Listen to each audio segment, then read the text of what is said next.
This is it, guys, the preview and injury report for the final round of Monster Energy AMA Supercross in Salt Lake City, brought to you by Heatwave.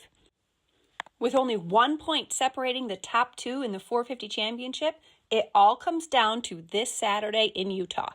It's going to get wild, so let's get into it. After a win in Denver, Hunter Lawrence pulled to within 1 point behind Ken Roczen. Roczen may have the red plate, but it doesn't matter. Whoever wins in Salt Lake wins the championship. And these two are so closely matched, it's anyone's guess who will leave victorious. Both have 5 wins and 12 podiums. They are so similar in speed that it really depends on week to week. Some may point out that Hunter's win in Denver points to an advantage in hard-pack conditions. But remember, Roczen won earlier this year in Glendale, and when he's on, he can win in any conditions.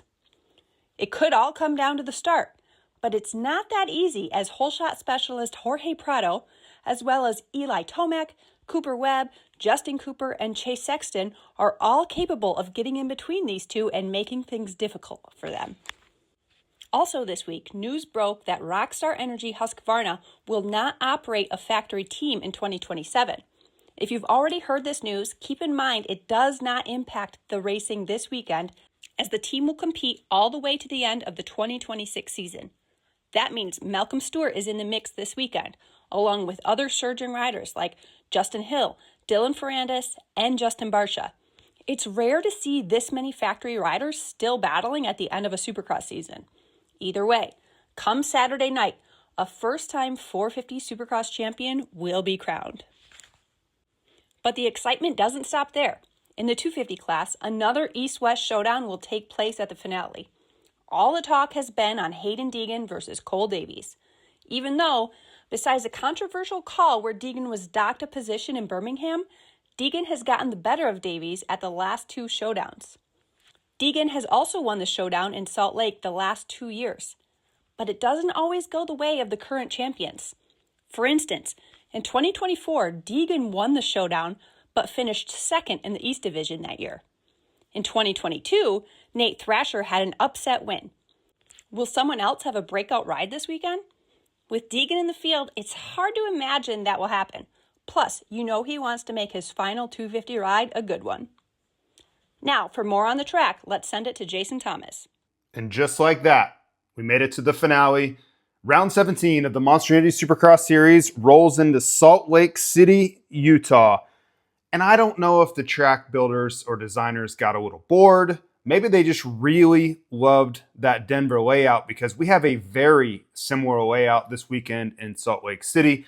The start, not all that much different. It is a little bit of a different angle, though. If you look at the way the first corner is structured, the guys on the inside are going to actually have to go back right to then turn back left, which makes those inside gates less appealing, for lack of a better word, and the middle gates are really going to be where you want to be. So guys like Hunter Lawrence, Ken Roczen, Jorge Prado that all went pretty inside in Denver, they're more likely to be more towards the middle. I would say the middle inside gates are going to be your best bet.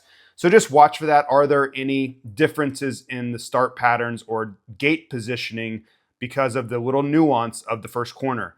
Similar rhythm section right out of the first corner there. Whoops in exactly the same spot as Denver were. Actually, the sand section in exactly the same spot.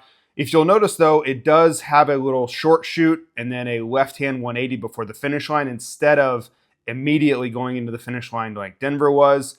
Long rhythm section along the visitor team sideline. Watch for triples to be put together there. Yes, there'll be altitude, but this dirt is really hard, which helps the 250s basically have, the lack of torque will not be such a factor because the dirt is so hard, similar to Denver. So if they can or can't triple out of the corner really is the only question for me. That will dictate what they do the rest of the rhythm section. The next section after they cross the mechanics, very similar to what we saw in Detroit 2023 and also again in Denver last weekend. They like this back and forth sideways across the start because it adds some length to the racetrack. Crossing back and forth does nothing other than add distance and add lap time to the racetrack. Another similar rhythm section, there was a triple here in Denver. Now it's a basically 3-2, 2-3 or even a 2-2-2 across the first corner rhythm section, where, as I mentioned in Denver, this was a standard Supercross triple. But all in all, incredibly similar to last weekend, which means the riders will kind of figure out the racetrack very quickly. Maybe they can use some of the same settings that they had in Denver, similar elevation, 1,000 foot of difference. You're talking about 5,200 feet to 4,200 feet in Salt Lake City of elevation. So a little bit more power added back in, but still very noticeable. All in all, good racetrack, but eerily similar to last weekend. Thanks, JT. Now for the injury report brought to you by Heatwave. At Heatwave, it's not just about the products. It's part of something larger. Every pair is built for the athletes, the community, and the momentum that fuels the sports we love. What happens out there doesn't happen alone. Athletes push the limits, and Heatwave builds what keeps them going. That's the cycle, and they're proud to be a part of it. In the 450 class, Jason Anderson is still out with ongoing medical issues. Benny Bloss is out with a wrist injury, and so is Joey Savacci, who dislocated his wrist in Denver during qualifying. Austin Faulkner is out with a broken wrist, and RJ Hampshire is out with a broken foot. Jet Lawrence is back on the bike from his ankle and foot injury and will be ready for Pro Motocross. Max Miller and Mitchell Oldenburg are both out with broken arms. Aaron Plessinger is out with a hip injury. And finally, Lane Shaw had a big one in Denver, breaking ribs and collapsing a lung. In 250 East, Drew Adams is out with an arm injury, and Pierce Brown and Casey Cochran are both out with broken collarbones. Isaiah Clark broke his femur in Philadelphia and will be out for a while. Evan Ferry has had surgery on a torn ACL. Valentin Guillot is out with broken ribs. Ty Masterpool and Cullen Park are both out with shoulder injuries. Liam Olaf is also out with a broken femur. Bryce Shelley is out with a broken foot. Joe Shimoda is out with an ankle injury and will be making his return for Pro Motocross. And Jalik Swoll is out with an Achilles injury. In 250 West, Kai Aiello broke his wrist in Denver. Jack Chambers and Matty Jorgensen are also out with broken wrists. Meanwhile, Anthony Burden is out with 2 broken arms. Julian Beaumer is still out with a broken back, but will return for Pro Motocross. Chance Hymas also plans to make his return from his shoulder injury for Pro Motocross, and Michael Moseman is out with an elbow injury.